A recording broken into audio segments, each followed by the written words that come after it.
Hey, what's going on, guys? Welcome back to the channel.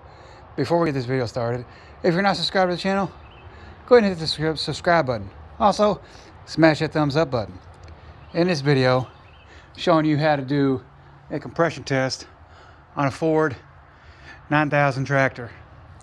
First thing you need to do, if you got a 3-cylinder gas engine, is pull your plugs out of the cylinder, each cylinder.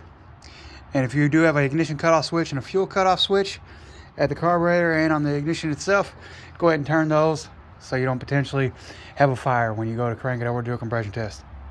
Once you get the plugs removed out of each cylinder, install your compression tester. And as you can see here, it's at 0. We're going to rotate this engine over and make sure they read around 60.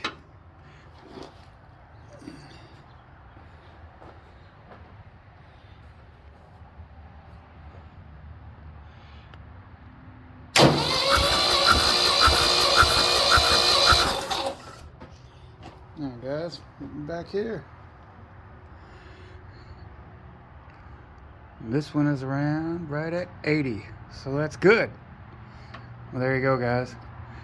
Hope you found this video useful. Simple, little, easy, how to do a compression test on your Ford tractor. If you did, smash that thumbs up button. Also, subscribe to the channel.